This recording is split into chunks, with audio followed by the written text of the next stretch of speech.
Mga kagulat world, habang abala ang buong tennis world sa pag-usap tungkol sa Wimbledon, isang napakalaking balita ang sumabog para sa Pilipinas. Official na. Si Alexandra Ayala ay nakakuha ng wildcard entry sa main draw ng WTA 500 Berlin Open, isang torneo na itinuturing na isa sa pinakamahirap at pinakamalalakas na preparasyon bago ang Wimbledon. Mas nakakagulat, ilang araw lang ang nakalipas, nakalista pa si Alex sa qualifying rounds. Ngunit dahil sa mga withdrawal ng ilang players, biglang bumukas ang pinto para sa Pinay sensation. At hindi basta pinto. Pinto ito papunta sa isang torneo na puno ng mga halimaw ng women's tennis. Kabilang sa inaasahang sasabak sa Berlin sina world number 1 Aryna Sabalenka at dating Wimbledon champion Elena Rybakina. Ibig sabihin, posibleng makaharap ni Alex ang ilan sa pinakamapanganib na manlalaro sa buong planeta. Ngunit may isang malaking benepisyo ang wildcard na ito. Hindi na kailangang dumaan ni Alex sa nakakapagod na qualifiers. Hindi na kailangan ng dagdag na laban. Hindi na kailangan ng dagdag na pressure. Sa halip, magkakaroon siya ng mahalagang panahon upang magpahinga at ihanda ang kanyang katawan matapos ang kanyang kampanya sa England. At habang ang karamihan ay nakatingin sa Berlin bilang simpleng torneo lamang, may mas malaking laban na nakataya rito. Wimbledon seeding. Sa kasalukuyan, nasa paligid ng top 32 si Alex, ang magic number para maging seeded player sa Grand Slam. At kung makakagawa siya ng isa pang malaking run sa grass courts, posibleng hindi lang Berlin ang kanyang gulatin. Posibleng pati Wimbledon. Kung may isang salita naglalarawan sa kasalukuyang estado ni Alexandra Ayala, iyon ay papalapit. Papalapit sa elite level. Papalapit sa top 32. At papalapit sa pinakamalaking pagkakataon ng kanyang career. Sa unang tingin, maaring isipin na marami na simpleng wildcard lamang ang kanyang nakuha sa Berlin Open. Pero kapag sinuri natin ng mas malalim ang sitwasyon, makikita nating mas malaki ang ibig sabihin nito. Napakalaking bagay ng direktang pagpasok sa main draw. Sa tennis, ang qualifiers ay hindi biro. Kadalasan, kailangan mong manalo ng 2 o 3 laban bago pa makapasok sa pangunahing torneo. Sa grass courts, lalo itong mahirap dahil mabilis ang surface at kaunting pagkakamali lamang ay maaring magpabago ng buong laban. Ngayong may wildcard si Alex, nalampasan niya ang isa sa pinakamapanganib na bahagi ng torneo. Makakapag-focus siya sa recovery, makakapag-adjust siya sa kondisyon ng Berlin, at higit sa lahat, mas mapapanatili niya ang kanyang enerhiya para sa mas malalaking laban. Ngunit kasabay ng magandang balitang ito ay isang napakalaking hamon. Dahil hindi ordinaryong WTA tournament ang Berlin, isa ito sa mga pinakamatitinding torneo sa buong grass court calendar. Dito nagsasama-sama ang mga manlalarong gustong pumasok sa Wimbledon na nasa kanilang pinakamahusay na kondisyon. At ngayong taon, mas matindi pa ang competition. Nandiyan si Aryna Sabalenka, nandiyan si Elena Rybakina, at nandiyan ang ilan pang pinakamalalakas na pangalan sa women's tennis. Sa madaling salita, parang rookie boxer na biglang inimbitahan sa isang event kung saan naroon lahat ng world champions. Nakakatakot pakinggan.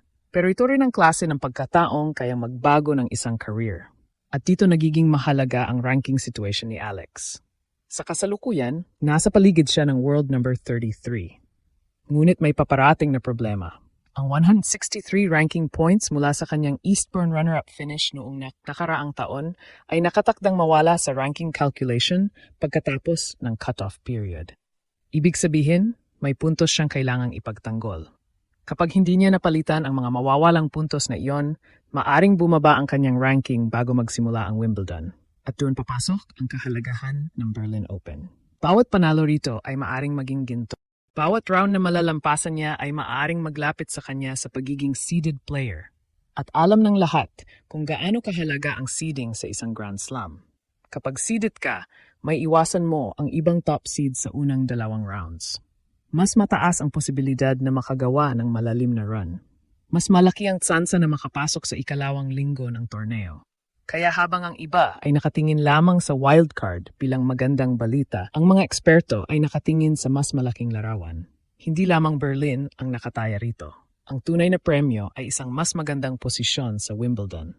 At ngayong opisyal ng nasa main draw si Alexandra Ayala, nagsisimula na ang isa sa pinakamahalagang kabanata ng kanyang 2026 season.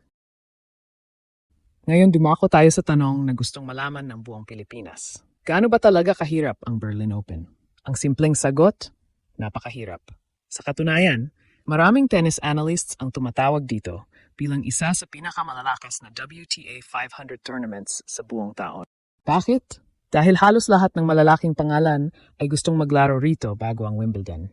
Ang damuhan o grass court ay kakaibang surface. Mas mabilis ang bola, mas maikli ang rallies, mas mahalaga ang serve, at mas maliit ang margin for error. Kaya naman ang Berlin ay nagsisilbing final exam bago ang pinakamalaking grass court tournament sa mundo. At dito posibleng makaharap ni Alex ang ilan sa mga pinakaayaw makalaban ng kahit sinong player. Isa na rito si World Nar. 1. Aryna Sabalenka. Kapag nasa forma si Sabalenka, para siyang machine gun sa baseline. Napakalakas ng kanyang serve, napakalakas ng kanyang forehand, at kaya niyang tapusin ang punto sa loob lamang ng ilang palo. Sa kabilang banda naman ay naroon si Elena Rybakina, isa sa pinaka-epektibong grass court players ng modern era. Dating Wimbledon champion. Isa sa pinakamalinis na servers sa buong WTA Tour. At isang manlalarong halos ginawa ng sariling playground ang damuhan. Kung isa sa kanila ang mabunot na makakalaban ni Alex, siguradong magiging isa itong headline match. Ngunit may kakaibang dahilan kung bakit maaring hindi matakot ang kampo ni Ella. Dahil sa puntong ito ng kanyang career, wala ng pressure. Lahat ng pressure ay nasa mga top stars. Kapag tinalo ni Sabalenka si Alex, inaasahan yon. Kapag tinalo ni Rybakina si Alex, normal lang iyon. Pero kapag si Alex ang nakagawa ng upset, buong tennis world ang mag-usap tungkol dun. At alam natin na hindi na ito imposible. Sa nakalipas na mga buwan, ilang beses nang pinatunayan ni Ala na kaya niyang makipagsabayan sa mga manlalarong mas mataas ang ranking kaysa sa kanya. Mas lumakas ang kanyang serve. Mas naging agresibo ang kanyang return game. At higit sa lahat, mas naging matatag ang kanyang kumpiyansa sa malalaking laban. Ngunit bukod sa prestige, may mas mahalagang laban na nagaganap sa likod ng mga scoreboards. At yun ay ang Wimbledon seeding race. Sa ngayon, si Alex ay nasa paligid ng top 32 cutoff. Napakahalaga ng numerong iyon dahil ang top 32 players lamang ang magiging seeded sa Wimbledon. Kapag seeded ka, maiwasan mo ang ibang top players sa unang dalawang rounds. Mas maganda ang draw. Mas malinaw ang landas papunta sa mas malalim na rounds. At mas lalaki ang posibilidad na makagawa ng kasaysayan. Subalit may isang malaking banta. Malapit nang mawala ang 163 ranking points na nakuha niya mula sa Eastbourne runner-up finish noong nakaraang taon. Kapag nangyari iyon ng walang kapalit na puntos, maaring bumagsak ang kanyang ranking. Kaya bawat panalo sa Berlin ay parang gintong puntos. Bawat round na malalagpasan niya ay maaring maglapit sa kanya sa isang seeded spot sa Wimbledon. At dito nagiging napakahalaga ng wild card na kanyang natanggap.